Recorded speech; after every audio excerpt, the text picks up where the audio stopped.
سلطان بننے کے بعد سلطان محمود غزنوی نے منت مانی کہ اگر اس کی سلطنت میں امن رہا تو وہ ہندوستان میں بت پرستوں کے خلاف جہاد کرے گا۔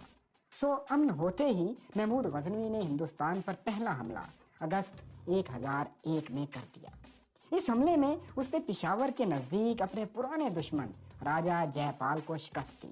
اس کو مال غنیمت میں شاہی خاندان کے ہیروں کے 16 ہار ملے جن کی قیمت 6 لاکھ دینار تھی۔ اس کے علاوہ 5 لاکھ غلام اور کنیزیں بھی تقسیم ہوئیں۔ اس جنگ کے بعد محمود غزنوی نے پنجاب کا ایک اور علاقہ بٹھنڈا بھی فتح کر لیا، مگر اس کی جنگ کی سب سے بڑی کامیابی یہ تھی کہ راجہ جے پال زندہ پکڑا گیا تھا۔ مگر سلطان نے یہ کیا کہ ایک بار پھر راجہ جے پال کو خراج کے وعدے پر رہا کر دیا۔ لیکن ہوا یہ کہ جب جے پال رہائی پا کر واپس پہنچا تو اس نے ایک عجیب و غریب کام کیا۔ اس نے خود کو چتا میں جلا کر خودکشی کر لی۔ اس کی موت کے بعد بھی لیکن یہ لڑائی ختم نہیں ہوئی۔ اس کے بیٹے انند پال اور پھر نواسے جے پال ثانی نے بھی کئی دفعہ محمود غزنوی سے جنگیں لڑی، لیکن ہر بار شکست ہی ان کا مقدر ٹھہری۔ ان میں سب سے بڑی جنگ ایک بار پھر پشاور ہی کے قریب ہوئی تھی۔ 1008 میں انند پال نے تمام ہندوستانی ریاستوں کو متحد کر کے محمود غزنوی سے جنگ شروع کی۔ انند پال کی درخواست پر اجین، گوالیار، کنوج، دہلی، اجمیر اور کلنجر کے راجاؤں کی فوج جمع ہو گئی۔ اس فوج کے لیے بہت سا مال اور دولت بھی چاہیے تھی، اس کے لیے بہت سے جتن کیے گئے، یہاں تک کہ ہندو عورتوں نے اپنے زیور پگھلا کر فوج کو سونا اور چاندی بھی بھیجی۔ پشاور کے قریب دونوں فوجیں آمنے سامنے آئیں تو محمود غزنوی نے اپنی فوج کی کم تعداد کو دیکھتے ہوئے اپنے کیمپ کے گرد خندق کھودی۔ 40 روز تک دونوں فوجیں آمنے سامنے دو بدو کھڑی رہیں۔ تیر چلا نہ تلوار، نیزے اچھلے اور نہ ہی خون بہا، کوئی لڑائی نہیں ہوئی۔ لیکن 41 روز بعد غزنوی فوج کے 6000 تیر اندازوں نے ہندوستانی فوج پر تیروں کی بارش کر دی، لیکن اس پہلے حملے کا بہت سخت جواب ملا۔ پہلے تو ہندوستانی فوج نے تیر اندازوں کو پیچھے ہٹنے پر مجبور کر دیا اور پھر انہوں نے خندق پار کی اور غزنوی فوج پر ٹوٹ پڑی۔ اب ہندوستانی فوج کا پلڑا بھاری ہو گیا تھا۔ ہو سکتا تھا کہ وہ یہ جنگ جیت بھی جاتے، مگر پھر ایک حادثے نے جنگ کا پانسا پلٹ دیا، بلکہ ہندوستان کا پانسا پلٹ دیا۔ راجہ انند پال جس ہاتھی پر سوار تھا وہ تیروں کی بارش اور کان پھاڑ دینے والے شور و غل سے خوفزدہ ہو کر بے قابو ہوا اور پھر جدھر منہ اٹھا ادھر بھاگ کھڑا ہوا۔ راجہ کے ہاتھی کو میدان چھوڑتے دیکھ کر ہندوستانی فوج میں بھی بھگدڑ مچ گئی، وہ بھی بھاگ نکلی اور یوں میدان جنگ کا فیصلہ ہو گیا۔ محمود غزنوی نے پشاور کا یہ میدان بے مار لیا تھا۔ اس تاریخی فتح کے بعد محمود غزنوی نے ہندوؤں کے مقدس شہروں نگر کوٹ، تھانسیر اور دوسرے شہروں پر حلہ بولا اور انہیں تاخت و تاراج کر دیا۔ اس نے مندروں سے سونے چاندی کے بت اور ہیرے جواہرات جمع کر کے غزنی بھیج دیے۔ تھانسیر میں تو 2 لاکھ افراد کو غلام بھی بنایا گیا۔ اسی طرح کنوج میں 20 روز تک تباہی و بربادی کا کھیل جاری رہا۔ کہتے ہیں غزنی میں ایک بار سلطان نے پنجاب سے لائے گئے سونے کے تخت، قیمتی پتھر اور زیورات عوام کے سامنے پیش کیے تو دیکھنے والوں کے چہروں پر حیرتوں کے سمندر تھے۔ محمود غزنوی نے ان علاقوں کے علاوہ کشمیر پر بھی حملہ کیا تھا۔ سید محمد لطیف اپنی کتاب تاریخ پنجاب میں لکھتے ہیں کہ محمود غزنوی نے کشمیر کی تمام عظیم الشان دولت کو لوٹ لیا اور وہاں کے لوگوں کو اسلام قبول کرنے پر مجبور بھی کیا۔ 1019 میں سلطان نے ہندوستان میں اپنی فتوحات کی تفصیلات بغداد کے خلیفہ القادر باللہ کو بھی بھیجی۔ خلیفہ نے شہر کے مسلمانوں کو جمع کر کے ان کے سامنے یہ کارنامے سنائے اور شہر میں خوشی منائی گئی۔ عباسی خلیفہ نے محمود غزنوی کو امین الملت یعنی ملت اسلامیہ کا امانت دار اور یمین الدولہ یعنی ریاست کا سیدھا ہاتھ کے خطابات بھی دیے، جبکہ انعام میں شاہی لباس بھی بھیجا۔ اس کے 2 سال بعد محمود غزنوی نے لاہور پر حملہ کیا اور اسے فتح کر کے اس کا نام تک بدل دیا۔ اس نے لاہور کو محمود پور کا نام دیا، لیکن ظاہر ہے یہ نام زیادہ چلا نہیں، لاہور لاہور ہی رہا۔ ہاں، اس کا مشہور غلام ایاز جسے اس نے لاہور کا حاکم بنایا تھا، اس نے بہت نام کمایا۔ ایاز کی قبر لاہور کے علاقے رنگ محل میں موجود ہے۔ یہ وہی ایاز ہے جس نے شہر میں ایک قلعہ اور شہر کی دیوار تعمیر کی تھی، لیکن یاد رہے کہ یہ قلعہ اور دیوار وہ نہیں جو آج موجود ہے۔ سلطان محمود غزنوی کے غلام ایاز کا لاہور میں وہی دور تھا جب حضرت داتا کے نام سے لازوال عزت پانے والے صوفی بزرگ حضرت داتا گنج بخش علی ہجویری افغانستان سے لاہور تشریف لائے تھے۔ لیکن ان سب سے اہم اور یادگار واقعہ وہ ہے جس کے لیے سلطان محمود غزنوی کو تاریخ نے یاد رکھا ہے، اور وہ واقعہ تھا سومناتھ مندر پر حملے کا واقعہ۔ یہ موجودہ بھارت کا علاقہ کاٹھیا واڑ گجرات ہے اور اس کی ساحلی پٹی ہے۔ یہی کہیں وہ مشہور زمانہ سومناتھ کا مندر تھا جس پر 1024 میں سلطان محمود غزنوی نے حملہ کیا تھا۔ سلطان غزنی سے نکلا اور اجمیر کو اجاڑتا ہوا آگے بڑھا، راستے کے تمام قابل ذکر قلعوں کو فتح کرتا وہ 2 سال میں سومناتھ کے دروازوں کے سامنے تھا۔ مندر کے دروازے سندل کی لکڑی کے بنے ہوئے تھے اور ان کی شہرت بھی مندر ہی کی طرح پھیلی ہوئی تھی۔ سومناتھ ہندوؤں کا بہت مقدس مندر تھا، اس کی محافظ راجپوت فوج تھی۔ اس فوج نے سلطان کے حملوں کا 3 دن تک ڈٹ کر مقابلہ کیا اور سلطان کو مندر میں داخل ہونے سے روکے رکھا۔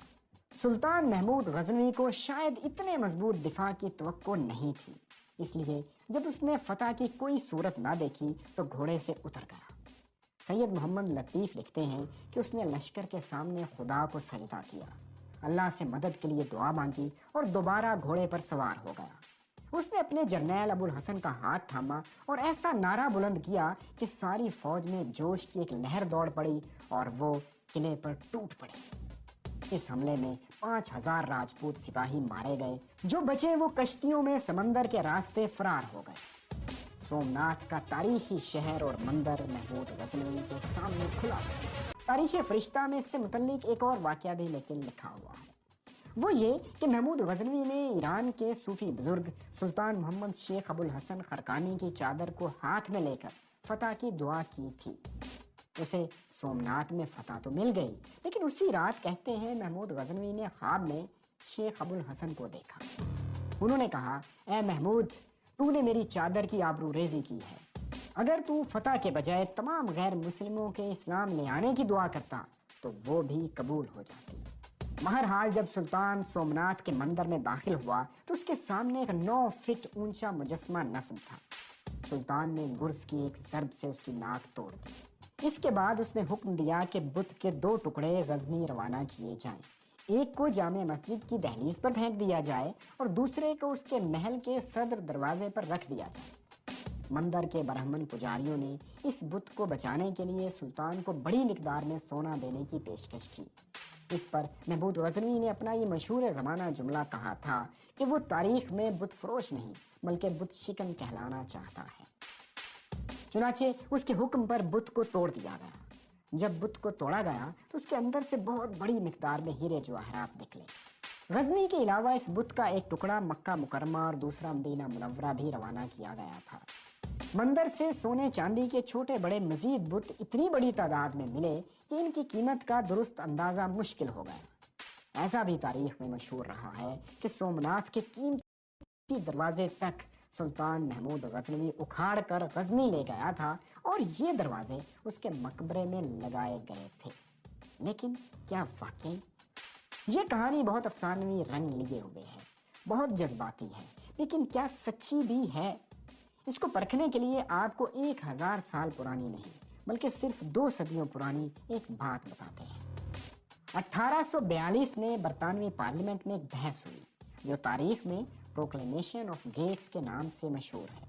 اس میں بقول بھارتی مصنف رومیلا تھاپڑ انگریزوں نے ہندوؤں کی ہمدردی حاصل کرنے کے لیے فیصلہ کیا کہ محمود غزنوی کے مزار سے سومناتھ کے دروازے واپس لائے جائیں اور ہندوؤں کو دے دیے جائیں، کیونکہ ان کے خیال میں 800 سال پہلے محمود غزنوی نے ہندوؤں کے حقوق پامال کیے تھے۔ لیکن ہوا یہ کہ جب وہ دروازے محمود غزنوی کے مزار سے اکھاڑ کر ہندوستان لائے گئے تو پتہ چلا کہ وہ دراصل سومناتھ مندر کے دروازے ہیں ہی نہیں، کیونکہ سومناتھ کے دروازے تو سندل کی لکڑی کے تھے، جبکہ یہ دروازے غزنی میں پائی جانے والی دیودار کی لکڑی سے بنائے گئے تھے اور ان پر عربی رسم الخط میں عربی زبان میں کچھ لکھا بھی ہوا تھا۔ اس بات میں اس سارے واقعے کی تفصیلات کو مشکوک کر دیا کہ کیا سومناتھ کے مندر کی فتح اور لوٹ مار کے بارے میں جو کہانیاں مشہور ہیں وہ اسی طرح پیش آئی تھیں یا اس میں بہت زیادہ مبالغہ آرائی ہے، ایگزیجریشن ہے۔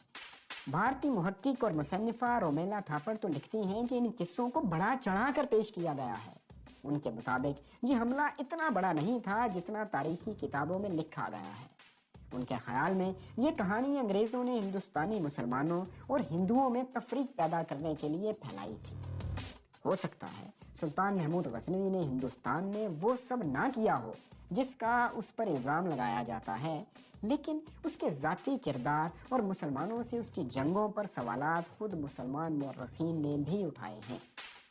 سید محمد لطیف لکھتے ہیں کہ محمود غزنوی شراب پیتا تھا۔